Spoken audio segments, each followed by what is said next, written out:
Hello and welcome to People in Profit. I'm Pellegrin, and this week from Davos, a special conversation about Nigeria's economy, its trade policies, how it's trying to attract foreign investment, and the end goal, achieving development outcomes. And for this, I'm speaking to Dr. Jumoke Oduwole. She's the Minister for Industry, Trade, and Investment of Nigeria. Thank you for being with us. You're welcome, Charles. It's a pleasure.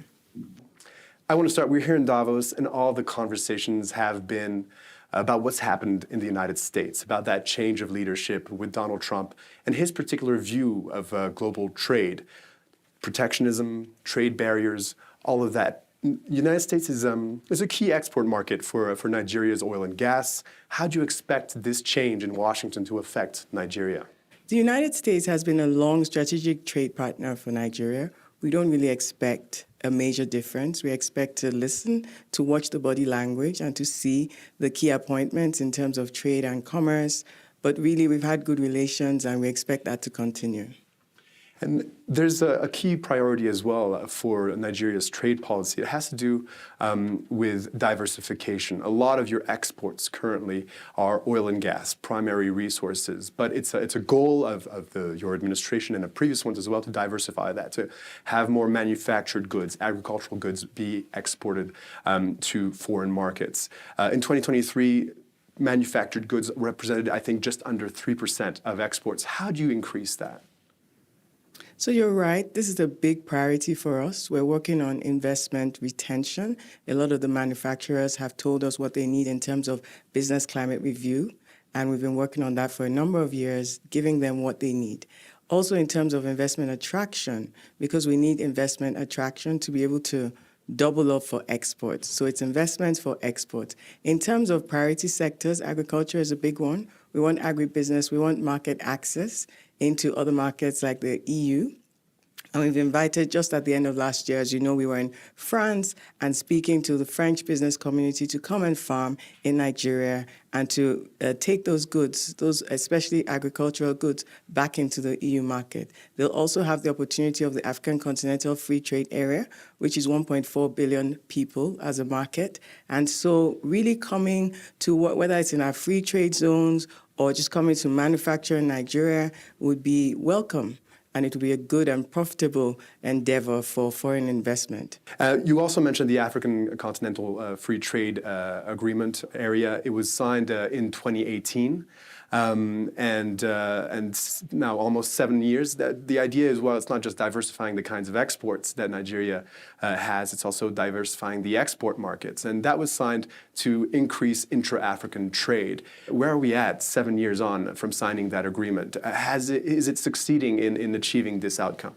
So that's a good question. So the AfCFTA has been operational for 5 years now. We had the Guided Trade Initiative, which was a pilot and has over 20 countries that started trading under AfCFTA terms. We're not where we want to be yet, but trade has started picking up, and especially the big economies using AfCFTA terms is what we really need. Like, for instance, Africa is leading the way. The Digital Trade Protocol, if I go into services, is finalized. The annexes are ready. And this is where we're competitive. This is where our young people have productive jobs. So in terms of trading goods, and especially in terms of trading services, AfCFTA is going to help African economies to operationalize and catalyze exports. I want to move on to investment and investment in Nigeria specifically and how to track that investment. I was reading the Rand Merchant Bank Investment in Africa report from 2024, and it was describing Nigeria as having enormous growth potential and saying a particular point of attraction was an improving business climate. What's been done in Nigeria to make it a place that people want to invest in? So since 2016, I've actually been leading the business climate reforms, ease of doing business intervention. We've had over 200 verifiable empirical reforms. What we've done is try to make operations in Nigeria more efficient and more transparent, public service delivery in particular. So we've worked on people issues, we've worked on processes, automation, leveraging a lot of technology and infrastructure. So the key ministries working on road, working on rail, working on airports, seaports, working on projects like our National Single Window, which is an enabler for trade, working on our digital trade infrastructure, making sure that people know that it can really be a transparent system if you know how to use the system and what is available. So showcasing the reforms and making sure that the people who need to use them, and that's part of what we've been doing here in Davos this week. Mm-hmm. One of the main challenges that the Rand Merchant Bank report mentions about investing in Nigeria is what they call political instability. And under that umbrella is conflict and armed conflict. There are a number of militant groups in Nigeria, notably in the north of the country. What do you tell international investors to reassure them about that potential threat? Well, I acknowledge that we do have conflicts in the northern part of the country, but it's really been curtailed significantly. And where the trade is happening is so far from it, and we have many situations like that across the world. I think what is important to note is that there are businesses that are thriving in Nigeria and have continued to. We've taken on reforms in the macro environment. We've taken on reforms with monetary policy, with fiscal policy, and now moving on really strongly on trade policy and investment policy, investment business climate reforms especially. Mr. President has been going around since his resumption in office in 2023 and extending this message to world leaders, and some have also been visiting Nigeria. We're tracking the investment announcements. We're making sure that those companies, we're taking care of the things that they need so that those business announcements, those investment announcements can be actuality. So we're open for business. We're open for trusted business. We can be trusted partners. All investors and potential investors need to do is to communicate, get in touch with the right people. We're here to serve. One more question about the investment climate in Nigeria. Infrastructure is a huge appeal for businesses looking to get set up in a country. Energy infrastructure is especially. There have been quite a few issues with Nigeria's grid system. Last year, there has been at least 10 power outages in the country, and this is because of underinvestment. The problem is, in order to attract investment, it's good to have a reliable power structure, power grid. So how do you get out of that conundrum?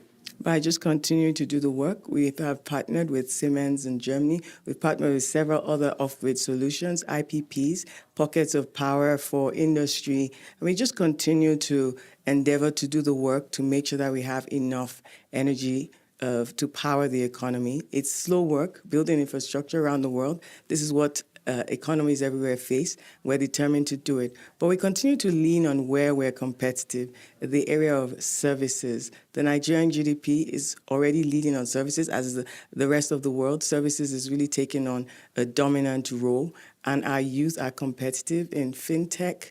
Out of 9 unicorns on the continent, 5 of them are from Nigeria.